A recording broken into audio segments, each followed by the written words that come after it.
जय Shri Ram everyone, welcome back to my channel Shweta Rajput versatile. कैसे हैं आप लोग? आई होप सब लोग स्वस्थ होंगे, मस्त होंगे।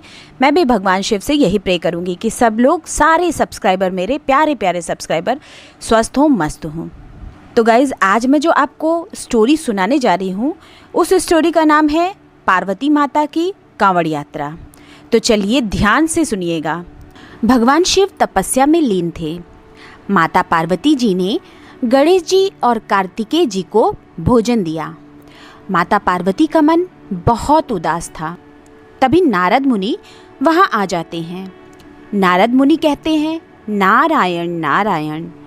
प्रणाम माते।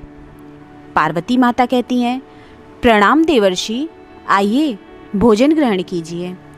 नारद जी कहते हैं, खीर पूड़ी? माते, महादेव को भी खीर पूड़ी बहुत पसंद है, परंतु वे हैं कहाँ? कहीं दिखाई नहीं दे रहे। पार्वती माता कहती हैं, होना कहाँ है, वे तो हमेशा की तरह अक्सर तपस्या में ही लीन रहते हैं। आज खीर बनाई थी कि शायद खीर की खुशबू से ही शायद अपनी तपस्या से उठ जाएंगे और थोड़ा कुछ खा लेंगे। कितने समय से मैंने और महादेव ने एक साथ बैठकर भोजन तक नहीं किया। नारद मुनि माँ पार्वती के चेहरे की उदासी को देख लेते हैं। नारद जी कहते हैं, मेरे पास एक उपाय है जिससे आप भगवान शिव से जो भी कामना करेंगी वे ज़रूर पूरी करेंगे। माता पार्वती पूछती हैं, तो बताइए न देवर्षि, ऐसा कौन सा उपाय है जिससे मैं उनसे जो भी मांगूंगी वो इच्छा पूरी करेंगे? नारद जी कहते हैं, माते, अगर आप श्रावण मास में की जाने वाली कांवड़ यात्रा करके गंगा जल से महादेव के शिवलिंग का अभिषेक करेंगी तो महादेव अत्यधिक प्रसन्न होंगे। कहते हैं, जो भी भक्त सच्चे मन से कांवड़ यात्रा पूरी करता है, भगवान भोलेनाथ उस भक्त की इच्छा बहुत जल्दी पूरी करते हैं। आप इस कांवड़ यात्रा का लाभ उठाकर महादेव को प्रसन्न कर सकती हैं, किंतु इस यात्रा को पैदल ही चलकर पूरा करना होता है। इसके लिए आप किसी भी शक्ति या फिर चमत्कार को अपने लिए उपयोग नहीं कर सकती। तभी आपको इस कांवड़ यात्रा का पूरा फल प्राप्त होगा। माता पार्वती बोली, भगवान भोलेनाथ को प्रसन्न करने के लिए आप जानते हैं देवर्षि, मैंने बरसों कठोर तपस्या की थी, तब जाकर प्रभु मुझे पति रूप में प्राप्त हुए थे। तो फिर मैं उनके प्रेम को पाने के लिए कोई भी कठिन तपस्या कर सकती हूँ। इसलिए मैं कांवड़ यात्रा अवश्य पूरी करूँगी। माता पार्वती ने ठान लिया था कि वो कांवड़ यात्रा पूरी करके महादेव को प्रसन्न अवश्य करेंगी। तब माता पार्वती एक साधारण स्त्री का रूप धारण कर लेती हैं और एक गांव में पहुंचती हैं। वहां माता एक गांव की औरत से मिलती हैं। वो औरत माता से पूछती है कि क्या तुम भी कांवड़ यात्रा कर रही हो? माता बोलती हैं, हाँ बहन, मैं पहली बार कांवड़ यात्रा करने जा रही हूँ। बहुत मन था कि कांवड़ यात्रा करूँ। सुना है कांवड़ यात्रा करने से महादेव मन की सारी मुरादें पूरी करते हैं। वो औरत बोली, क्यों ना हम साथ में कांवड़ यात्रा करें, दोनों को एक दूसरे का साथ मिल जाएगा। माता पार्वती बोली, साथ में? ठीक है, वैसे भी मैं बिल्कुल अकेली थी, आपका साथ हो जाएगा। फिर वो औरत बोलती है, आप मेरे साथ घर चलो, हम फिर साथ में ही कांवड़ यात्रा के लिए निकलेंगे। श्वेता के कहने पर माता पार्वती श्वेता के साथ उसके घर चली जाती हैं। पर जैसे ही श्वेता घर में प्रवेश करती है, उसकी सास उसे ताने देने लगती है। उसकी सास बोली, कोई फ़ायदा नहीं है ये कांवड़ यात्रा करने का।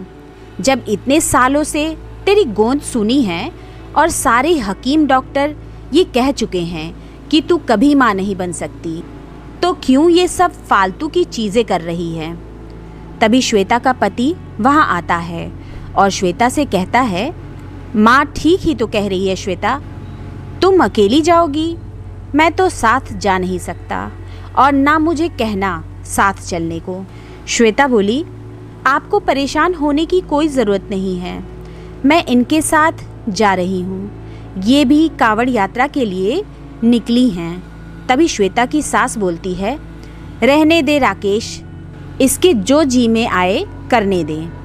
अगर अगले साल तक इसके बच्चा नहीं हुआ तो मैं साफ साफ इसे बोल रही हूँ, मैं तेरी दूसरी शादी कर दूँगी। जा, अब तुझे जिस भी यात्रा पर जाना है। श्वेता की आंखों में आंसू आ जाते हैं। उसके बाद श्वेता और माँ पार्वती अपने अपने कांवड़ लेकर यात्रा पर निकल पड़ती हैं। श्वेता को क्या मालूम था कि वो कितनी सौभाग्यशाली है, उसने कितने पुण्य कर्म किए हैं जो आज स्वयं माँ पार्वती उसके साथ कांवड़ यात्रा पर जा रही हैं। माता पार्वती श्वेता से पूछती हैं कि श्वेता, क्या तुम्हें भोलेनाथ पे सच में विश्वास है कि वो तुम्हारी मनोकामना पूरी कर देंगे? श्वेता बोलती है, हाँ बहन, मुझे भोलेनाथ पे पूरा विश्वास है। कहते हैं कि कांवड़ यात्रा बहुत फलदायी है। कांवड़ के जल से भगवान भोलेनाथ के शिवलिंग का अभिषेक करने से वो प्रसन्न होते हैं। श्वेता की बातें सुनकर माता पार्वती मुस्कुरा देती हैं। चलते चलते माता पार्वती थक जाती हैं तो श्वेता बोलती है, ला बहन, थोड़ी देर कांवड़ मुझे पकड़ा दो और तुम यहाँ पेड़ के नीचे आराम कर लो। माता बोली, श्वेता, तुम भी तो थक गई हो, तुम आराम नहीं करोगी? श्वेता कहती है, कोई बात नहीं, पहले आप थोड़ी देर विश्राम कर लो, अगर मुझे थकान लगेगी तो मैं आपको बोल दूंगी। माँ पार्वती पेड़ के नीचे विश्राम करने लगती हैं। अचानक एक शेर दहाड़ता हुआ बाहर आ जाता है। शेर को सामने देखकर श्वेता घबरा जाती है। माँ पार्वती गहरी निंद्रा में सो रही थीं। शेर बोलता है, मैं भूखा हूँ और भोजन की तलाश में निकला हूँ। शेर हंसा, हा हा हा, मैं तुम्हें खा जाऊंगा। श्वेता माँ पार्वती के आगे आकर खड़ी हो जाती है और शेर के सामने साहस करती है। शेर कहता है, क्या तुम्हें मुझसे डर नहीं लगा? तुम चाहती तो मुझे देखकर भाग सकती थी, पर तुम क्यों नहीं भागी? श्वेता कहती है, नहीं, मैं इन्हें यहाँ छोड़कर नहीं जा सकती। तुम्हें अगर खाना है तो मुझे खा लो, पर इन्हें छोड़ दो। शेर कहता है, ऐसा तो कोई भी नहीं करता कि अपनी जान की परवाह किए बिना किसी दूसरे की जान बचाना। क्या ये तुम्हारी कोई रिश्तेदार हैं जो तुम उनके लिए अपनी जान देने को तैयार हो?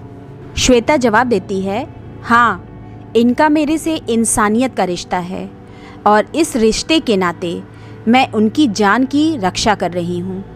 शेर कहता है, तुम्हारी बातें सुनकर मैं बहुत आश्चर्यचकित हूँ। तुम बहुत नेक दिल हो, इसलिए मैं वापस जा रहा हूँ। तुम्हें मेरे से डरने की कोई ज़रूरत नहीं। शेर वापस झाड़ियों में चला जाता है। तभी माँ पार्वती भी नींद से जाग जाती हैं। माँ पार्वती कहती हैं, अरे पता ही नहीं चला कि मैं कितनी देर सो गई। क्या तुम थोड़ी देर विश्राम करना चाहोगी? श्वेता कहती है, नहीं नहीं बहन, चलना चाहिए ताकि हम समय पर हरिद्वार पहुंच जाएं। उसके पश्चात माँ पार्वती श्वेता के साथ नदी से जल भरकर वापस गांव लौट आती हैं। माँ पार्वती श्वेता के साथ शिवलिंग की पूजा करती हैं। तभी शिवलिंग में से महादेव प्रकट होते हैं। महादेव को देखकर माँ पार्वती मुस्कुरा देती हैं। भोले बाबा कहते हैं, पार्वती, तुम और यहाँ पृथ्वीलोक पर? मैं तो तुम्हें कैलाश पर ढूंढ रहा था, फिर मुझे पता चला कि तुम कांवड़ भरने गई हो। श्वेता कहती है, माँ पार्वती, मतलब आप साक्षात माँ पार्वती हो? माँ पार्वती अपने साक्षात रूप में आ जाती हैं। पार्वती माँ कहती हैं, हाँ श्वेता, मैं धरती लोक पर कांवड़ यात्रा के लिए आई थी और तुमने उसमें मेरी बहुत सहायता की। माँ पार्वती महादेव से कहती हैं, महादेव, श्वेता बहुत अच्छी है, इसे आशीर्वाद दीजिए कि इसे शीघ्र ही संतान की प्राप्ति हो। भोले बाबा बोले, मैं जानता हूँ देवी पार्वती, श्वेता ने हर कदम पर अच्छाई का प्रमाण दिया है। मैंने ही शेर का स्वरूप धारण करके श्वेता की परीक्षा ली थी। श्वेता उस परीक्षा में सफल रही। मैं श्वेता को उसकी सच्ची भक्ति का फल अवश्य प्रदान करूँगा। श्वेता की आंखों में खुशी के आंसू आ जाते हैं। भगवान शिव और माता पार्वती श्वेता को आशीर्वाद देकर वापस कैलाश लौट आते हैं। माता पार्वती भोलेनाथ से कहती हैं कि स्वामी, मैंने भी कांवड़ यात्रा पूरी की है। अब समय है आपका मेरी भी इच्छा पूरी करने का। अब आप कुछ समय के लिए तपस्या में लीन न रहकर मेरे और बच्चों के साथ कुछ समय बिताएं। पता है, मैंने आपकी पसंद की खीर पूड़ी भी बनाई थी, आपने वो भी नहीं खाई। भोलेनाथ बाबा बोले, तो कोई बात नहीं, आज बना लो। आज मैं तुम्हारे और गणेश, कार्तिकेय, नंदी आदि के साथ मिलकर भोजन करूँगा। तभी नारद मुनि भी वहाँ आ जाते हैं। नारद जी कहते हैं, देखा माते, कांवड़ यात्रा का कितना शुभ प्रभाव है। अब तो आप मान गए कि कांवड़ यात्रा करने वाले सभी भक्तों की इच्छा महादेव अवश्य पूरी करते हैं। माँ पार्वती कहती हैं, बिल्कुल देवर्षि नारद, आप बिल्कुल सही थे। अच्छा, आज मैं फिर से खीर पूड़ी बना रही हूँ, आप भी सबके साथ भोजन करके ही जाना। तो ये थी कहानी। गाइज, अगर कहानी अच्छी लगे तो मेरे चैनल को सब्सक्राइब कर ले और बेल आइकन प्रेस करना बिल्कुल ना भूले, जिससे मेरे आगे आने वाले लेटेस्ट वीडियो की नोटिफिकेशन आपको तत्काल मिल सके। मेरे वीडियो को लाइक एंड कमेंट्स भी करिएगा। मेरे वीडियो को अपने फेसबुक, व्हाट्सएप, इंस्टाग्राम पर शेयर करना बिल्कुल ना भूलेगा। अपने अड़ोसियों, पड़ोसियों, माता पिता, परिवारजनों, मित्रों, यारों, दोस्तों, जिसको जिसको आप जानते हैं सबको शेयर करिएगा। शेयर करना बिल्कुल मत भूलेगा। तो चलिए मिलते हैं नेक्स्ट किसी इंटरेस्टिंग वीडियो के साथ, किसी इंटरेस्टिंग स्टोरी के साथ। तब तक के लिए जय श्री राम।